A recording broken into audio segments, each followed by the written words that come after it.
Alright, ladies and gentlemen, today we're going to be doing the wheel bearings for the front and the brakes. And I know you might be asking, what's the part numbers?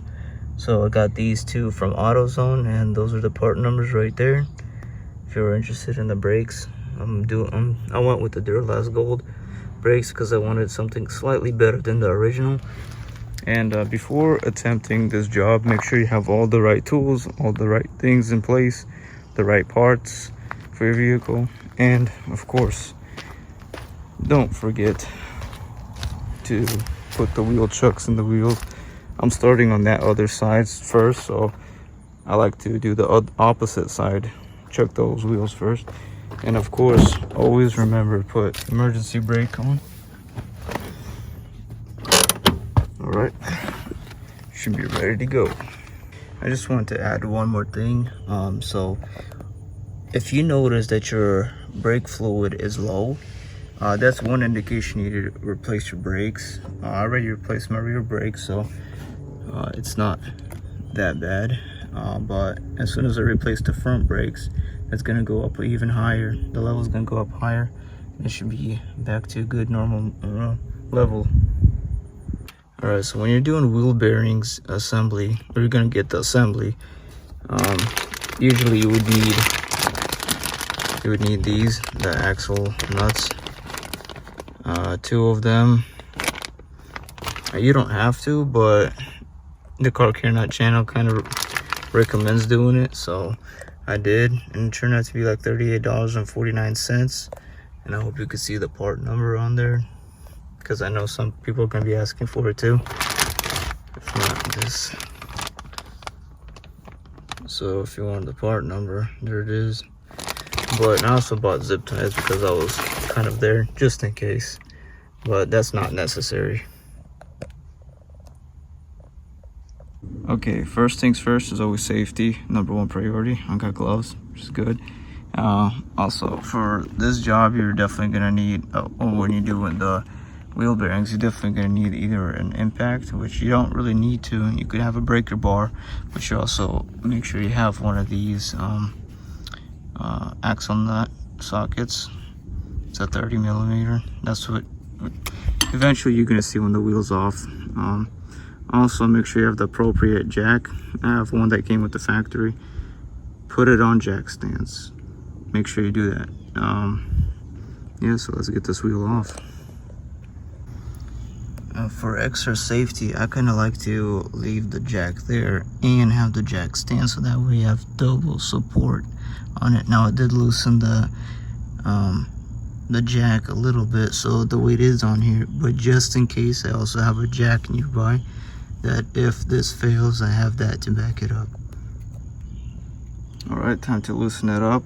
I already did loosen the bolts up a little bit, but 21mm.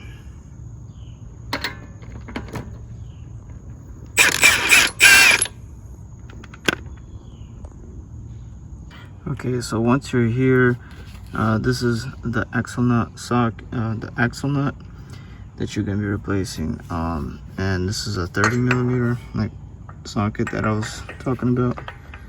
That's what you use to take that off. But before you do take that off, understand, see how that part right there is punched in?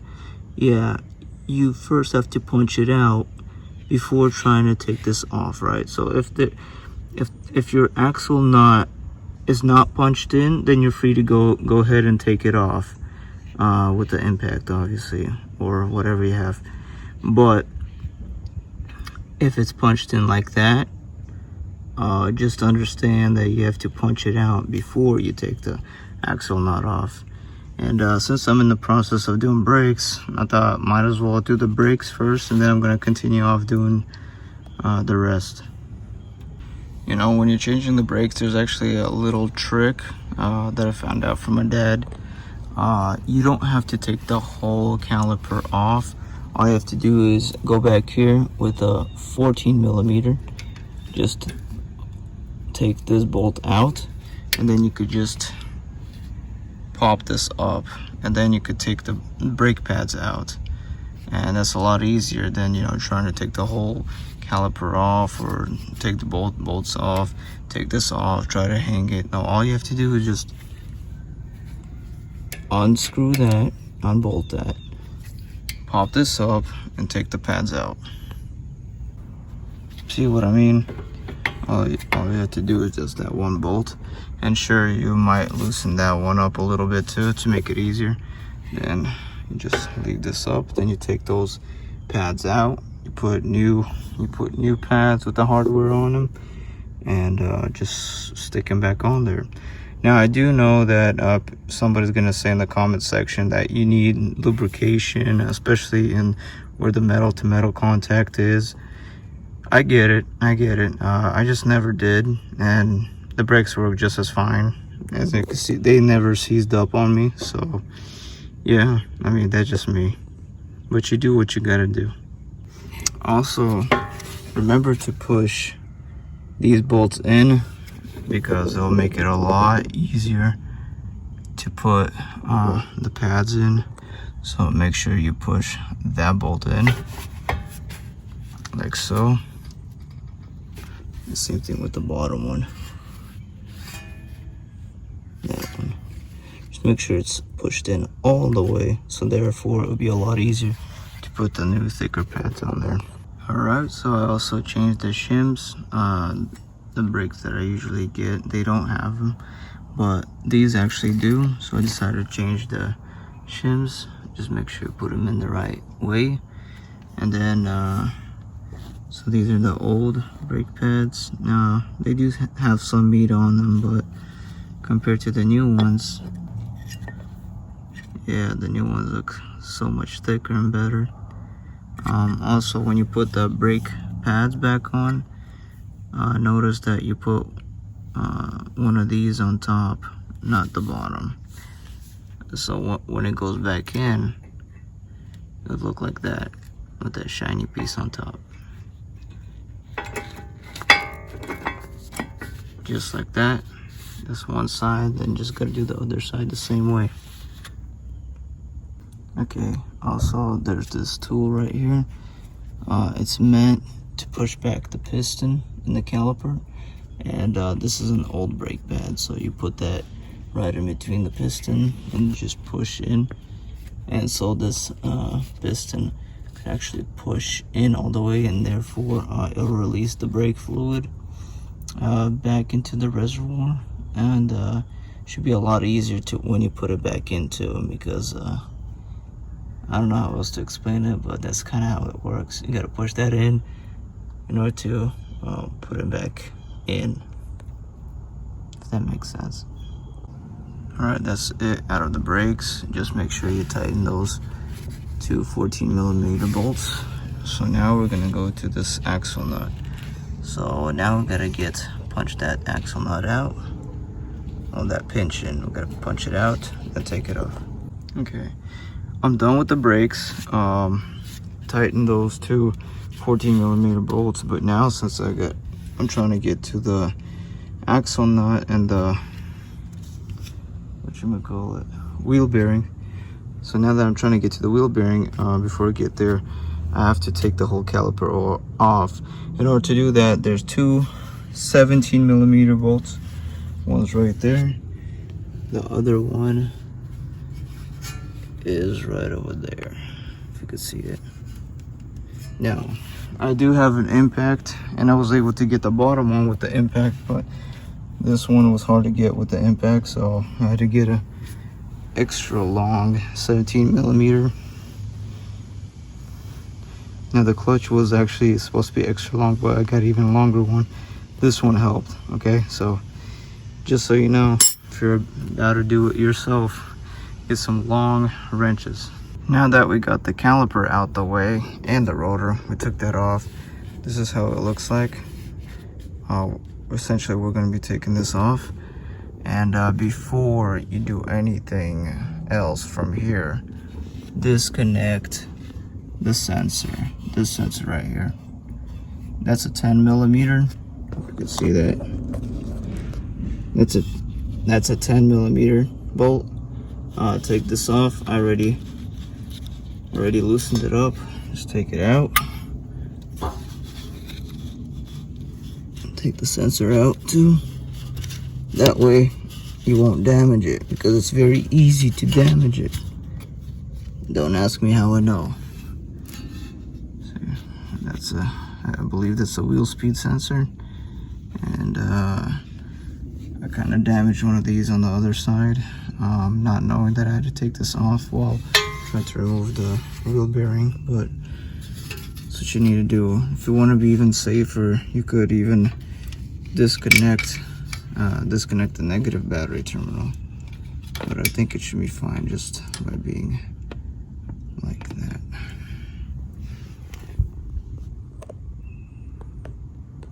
And so now we could actually attack this nut, and I'm probably going to be using this chisel right here and a hammer, trying to hammer that punch out.